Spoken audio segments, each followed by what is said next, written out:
this is an issue kind of niche to me, but obviously affects literally every Oklahoman. We might have talked about this last week because the article came out mid last week, but Oklahoma Watch put out winter gas bill from hell. Oklahomans face paying $1.4 billion over snowstorm. So there was the big freeze last year. What is happening is the utility companies are able to recover the fuel charges that they incur. They do not supposedly make profit on this, but they get to recover them. The issue is the way natural gas is priced is on something called a spot market, which is these markets that are just reacting live to whatever the situation is. And so during the freeze last year, demand went way up, supply dropped, and the prices exploded. Like, the market broke. Like, you could have gotten infinity dollars for every BTU, which is the measurement of how gas is sold, and no more gas would have appeared. Like, there was just a hard limit on the amount of gas we had. So we had to shut down some things and browned out for a little bit. And anyway, now the utility companies are getting this money back. The problem is we have no idea who got the money.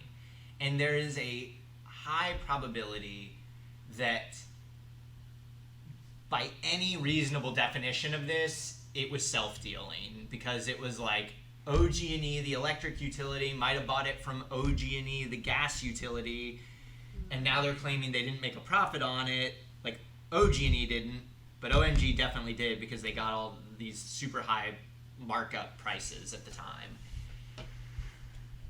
Needless to say, these plans are going through at like record pace. So like, it literally hasn't even been a year since this happened, and already we've passed a law to allow ratepayers to be forced for 25 years to pay for these utility hikes. It has made it all the way through the Corporation Commission process, and now the law requires it to go before the Supreme Court. And so on Wednesday, the Supreme Court heard this case about the first of these bond plans. They're probably going to rule based on just the way the law is written and say, like, yeah, we think this is legal or not. But there is a fundamental problem with this entire process, and really, like, every level of government is complicit in it. And folks just need to be aware. I mean, I don't know what can be done sort of retroactively, but like every single Oklahoman, because right now, like, so OG&E's went through, it was like $2 a month for 28 years. ONG is gone through, and theirs is $5 to $8 for the next 25 years. And then there might be some more down the road that come up too. So it's like every Oklahoman is going to be paying, $10 or more for gas and electricity for the next 25 years just to pay for like the gas that was purchased for 3 days in February of 2021.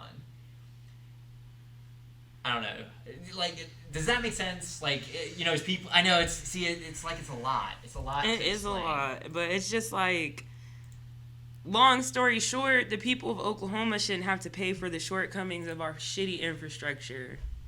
That's it. Summed up. Like, it's not our fault that these fuckers weren't prepared.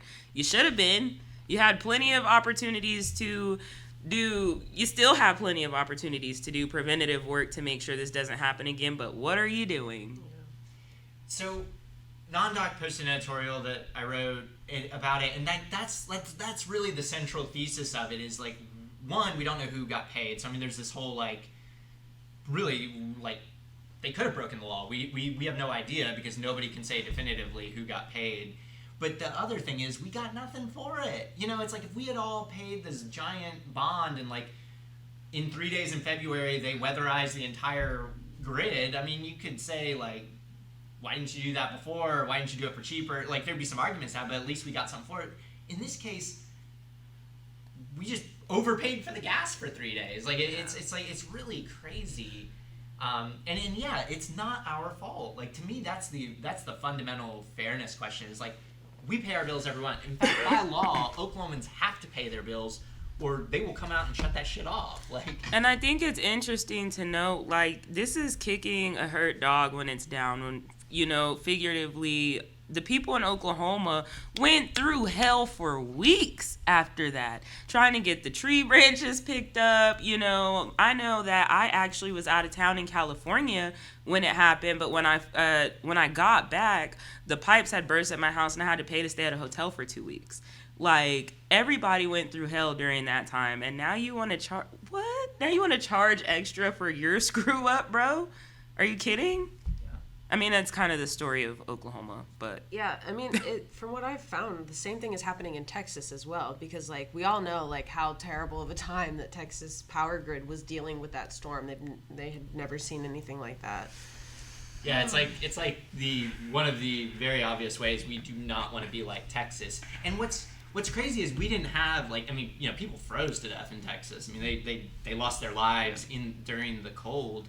We didn't experience that, but we're just like, it's like we're paying this like super high premium for the privilege of not also dying. Like, anyway, it's and I believe there even may have been a few fatalities during that time because of yeah, our, like you know, our housing community. Insecure neighbors. Yeah. Like, it's just fucked. There's not... If you were going to charge me all of this extra money, you need to use it to house them when this happens again. Because I know for a fact Like- that somebody passed away in Tulsa from having Yeah, to be on the exactly. Yeah, and literally this is, like, what we could find, because, yeah, I mean, Crown and Joke makes the point, and they said they just happen to be sister companies with the same investors, but that info is not being released for public access. I mean, you know, not to go too deep into the weeds on this, but, like, I've seen stuff, like, research about this, and, like, one of the highest spot market hubs, because there's all these different companies that were selling gas, and all their prices were spiking, but one of the highest ones was OG&E's gas hub in wherever it is in Oklahoma. And so, like, ONG's gas hub, sorry, Oklahoma Natural Gas's gas hub. So if OG&E bought gas from ONG, like, I just don't know how you can argue they didn't make a profit on that. And it's literally just going to ONG's bottom line. I mean, they just won. It's like they just won the lottery because of a natural weather disaster that they could have prevented. Like, if they had more gas in storage, if they'd weatherized, if they'd, you know, not taken some of their plants down when they took them down. I mean, like, there were all sorts of things they could have done to hedge on this. There's market stuff they could have done to hedge, and we would have all been fine, and we wouldn't have paid these exorbitant prices.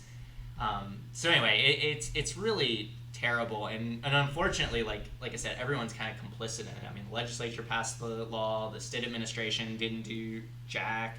I mean, to my knowledge, they've never gone out for, like, federal disaster funds, which I don't love that because that's just kind of moving who pays it, but at least it's not falling back on ratepayers at that point. They just haven't done anything, and then the Corporation Commission only like, there was a 2-to-1 vote on that. Anyway, so just I think it's such a big mess that it's hard for people to keep up with, so they're just trying to push everything through super fast because it's like, I don't know. It's just, it's really, I mean, I can't say it's shocking because obviously it happens, like, all the time, but it's just, it is fundamentally disappointing that, like, I mean, even some of our Democratic representatives really didn't have a very good handle on this and don't speak very well to it. I'm not going to be petty. Yeah, I know. I mean, and I'm trying to avoid it too. But it's just like, I mean, it's just shocking that there aren't more public officials willing to speak out and just say, hey, this just fundamentally isn't fair. You know, it's like, I wouldn't have minded paying double or triple what we normally pay for gas because maybe they did run some extra truck routes or send some people out with, like, blowtorches and try to melt stuff. I mean, you know, maybe they did do something exceptional that day and they deserve, like, a pat on the head, but it's like we're giving them hundreds of times, thousands of times what they would have normally made. It's just like we're just paying, it's like a lottery. Have there been any officials that have, like, come out against it? Nobody? Bob Anthony, who is a corporation commissioner in the 11th hour, has publicly kind of come out, but it's also very, like, in the weeds political, like, he doesn't like some of his fellow corporation commissioners, and so it's like, it's hard for, especially like journalists and others, to suss out like what's happening that isn't fair versus what's happening that's just political beefs run amok. I mean, I'm glad he's doing it. I mean, he's making good arguments and he's not wrong, but I just wish, you know, I mean, there's the Attorney General. That's another huge one. I mean, O'Connor's running again to get reelected. The Attorney General is the people's lawyer. Like, he's the one who should be throwing every single attorney he's got at this, fighting. I mean, this is like opioid case level, you know, size of a deal. And it's like, you can be a champ on this, boss. Like, just get out there and like roll your team in and say like, I'm gonna fight these utilities from screwing you over. And it's just like, he's a corporate attorney and just like silence, you know, just like, I don't want to rock the boat, ram it through. Anyway, again, not shocked, not surprised, but just. Thanks for watching our video. Please give it a like and hit that subscribe button for more content. If you want to engage with us, follow us on Facebook, Twitter, Twitch, and Instagram.